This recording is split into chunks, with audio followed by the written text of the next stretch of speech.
सनऑप्टा smart services में एक बार फिर से सभी किसान साथियों का हार्दिक स्वागत है। आज हमारे पास रिपेयर करने के लिए आया है 53 सीसी का चेन सो। दोस्तों, हमारे कस्टमर का कहना है कि इससे चेन ऑयल बहुत ज़्यादा लीक कर रहा है। तो दोस्तों, पूरा डायग्नोस करेंगे और आपको बताऊंगा कि किस वजह से चेन ऑयल लीक करता है। तो सबसे पहली वजह होती है दोस्तों ऑयल पाइप। यदि ऑयल पाइप लूज़ रहेगी या कटी फटी रहेगी, बहुत ज़्यादा चांसेस होते हैं ऑयल के लीक करने के। दूसरी वजह रहती है हमारा ऑयल पंप और तीसरी वजह रहती है गास्केट। यदि दोस्तों इनमें से कोई भी चीज़ आपकी लूज़ रहेगी, कटी फटी रहेगी, तो मैक्सिमम चांसेस आपके हैं ऑयल को लीक करने के दोस्तों। तो ये मैं आप देख पा रहे हैं कि यहाँ पे जो गास्केट थी वो बिल्कुल कटी फटी थी और यहाँ पे मैं गास्केट को रिप्लेस करूँगा।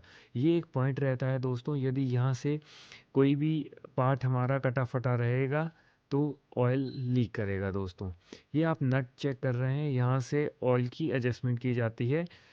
कम और ज़्यादा ऑयल यदि हम चेन को आगे भेजेंगे वो यहीं से एडजस्ट किया जाता है। तो दोस्तों, इसकी गास्केट ख़राब थी तो मैं इसकी गास्केट को यहाँ पे चेंज करूँगा। आपने ध्यान देना है, यदि आपकी गास्केट ख़राब है तो मैक्सिमम चांसेस है यहाँ से तेल आपका हमेशा लीक करता रहेगा। तो आपने गास्केट को अच्छे से यहाँ पे लगाना है और इससे पहले आपको जो इसका नीचे वाला पार्ट रहता है इसे बहुत अच्छे से क्लीन कर लेना है, क्योंकि ये पोर्शन हमेशा क्लीन रहना चाहिए दोस्तों। और इसी वजह से गास्केट हमारे बार के साथ पूरा बिल्कुल अच्छे तरीके से बैठ।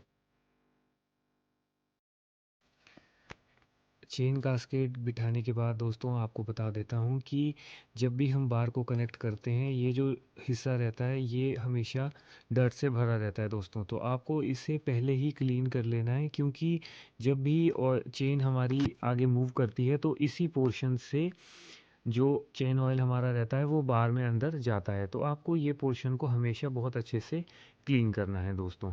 इस बात का आपने खास ध्यान रखना है। इसके बाद दोस्तों, इसके ऊपर की जो पत्ती रहती है इसे आपको बिल्कुल अच्छे से कस देना है और इसका जो नट रहता है उसे बहुत अच्छे से नट को लगा देता हूँ दोस्तों। ये देखिए, बिल्कुल अच्छे से मैंने इसे कस दिया है। तो इसी तरीके से आपको भी इसे बहुत अच्छे से लगा देना है दोस्तों। ऑयल पंप को आपको बिल्कुल अच्छे से साफ़ कर देना है, क्योंकि यदि ऑयल पंप में कोई भी डर्ट रहेगी तो फिर वो दिक्कत करती है दोस्तों। इसीलिए आपको पहले ही ऑयल पंप को बिल्कुल अच्छे से साफ़ कर देना है और आपको ये जो पाइप यहाँ पे रहती है इसे भी निकाल के बिल्कुल अच्छे से एडजस्ट कर देना है।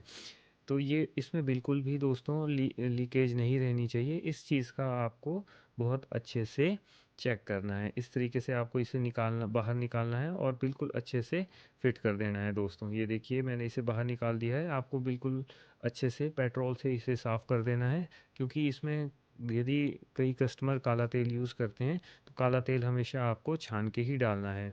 इस तरीके से आपको पंप की एक बार क्लीनिंग कर लेनी है और पंप आपने चेक कर लेना है कि पंप ऑयल को बाहर छोड़ रहा है अच्छे से या नहीं छोड़ रहा है।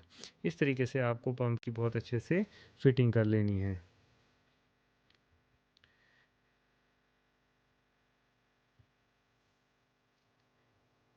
इसके बाद इसके बाहर का जो कवर रहता है उसमें 3 नट रहते हैं, उसे भी मैं इस तरीके से लगा लेता हूँ। इसके बाद मशीन की टाइमिंग सेट करूँगा दोस्तों और आपको एक बार मशीन को चेक करके बताता हूँ। इस तरीके से अभी हमने चेक किया तो अभी मुझे इसमें लीकेज नहीं दिखाई दे रही है दोस्तों। इसके बाद हम इसका क्लच ड्रम और इसके क्लच को सेट करते हैं।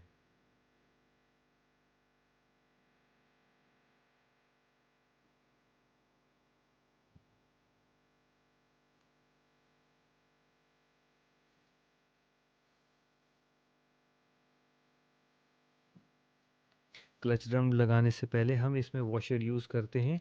वॉशर को आपको बिल्कुल अच्छे से और नीडल बेयरिंग को बिल्कुल अच्छे से आपको ग्रीसिंग कर देना है। ये स्पॉकेट रहता है, स्पॉकेट की कंडीशन आपको चेक कर लेनी है और चेन लॉक की भी कंडीशन आपको चेक कर लेनी है। ये बिल्कुल अच्छी कंडीशन में होने चाहिए। इस स्पेशल टूल की हेल्प से हम क्लच को बिल्कुल अच्छे से कस देंगे ताकि इसमें कोई भी प्ले ना रहे। यदि आपको हमसे रिपेयरिंग करवानी है दोस्तों तो आप हमसे संपर्क कर सकते हैं सनऑप्टा स्मार्ट सर्विसेज में। यदि आपके कोई क्वेश्चंस रहते हैं तो आप ज़रूर कमेंट बॉक्स में कमेंट कर सकते हैं।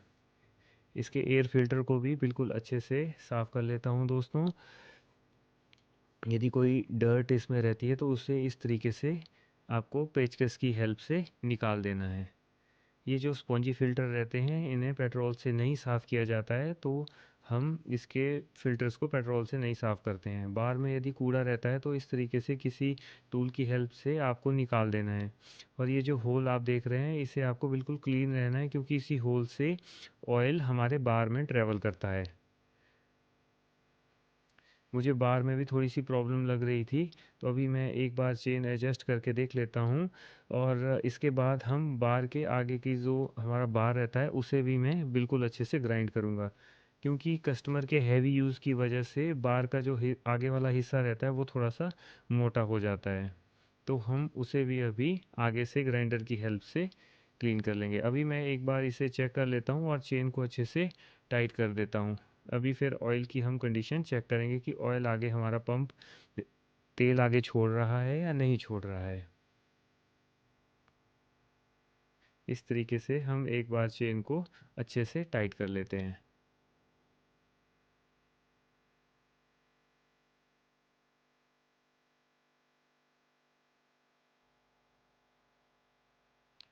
जब भी आप चेन सॉ का यूज़ करेंगे तो चेन की जो ग्रिप रहती है वो ना बहुत ज़्यादा टाइट होनी चाहिए ना बहुत ज़्यादा लूज़ होनी चाहिए। आपको एक बार फ्री हैंड से चेन को मूव करना होता है और आपको वो चेक करना है कि चेन में हल्की सी प्ले ज़रूर रहनी चाहिए आगे। चेन को यदि आप हाथ से आगे पीछे करते हैं तो वो बिल्कुल आसानी से आगे पीछे मूव होनी चाहिए दोस्तों। अभी हमने चे गाइड बार को असेंबल करके चेक किया, तो अभी हम ऑयल चेक कर रहे हैं, तो ऑयल बिल्कुल बहुत अच्छी कंडीशन में आगे चेन से आ रहा है। इसी तरीके से आपको भी ऑयल जब भी आप चेन सो यूज़ करेंगे तो ऑयल इसी तरीके से बार से हमेशा आगे आना चाहिए। तो यहाँ पे बार की कंडीशन बहुत ज़्यादा ख़राब थी, तो मैं इसे फ्रंट और बैक साइड से जहाँ से थोड़ा सा ये बाहर की तरफ को आ गया था तो इसे मैं बिल्कुल अच्छे से ग्राइंड कर रहा हूँ, क्योंकि बार में चेन घूमती है तो ये बिल्कुल स्मूथ होना चाहिए। यदि बार स्मूथ नहीं होगा तो आपको लकड़ी काटने में दिक्कत आएगी, या तो आपका चलान केवल एक साइड को होगा। इस तरीके से हम बार को साफ़ कर देते हैं। तो दोस्तों इस तरीके से हम प्रॉब्लम को डायग्नोस करते हैं और अब हम इसको लास्ट बार चेक कर रहे हैं। और अभी हमने चेक किया दोस्तों, तो अब इसमें ऑयल लीकेज बिल्कुल ही खत्म हो गया है।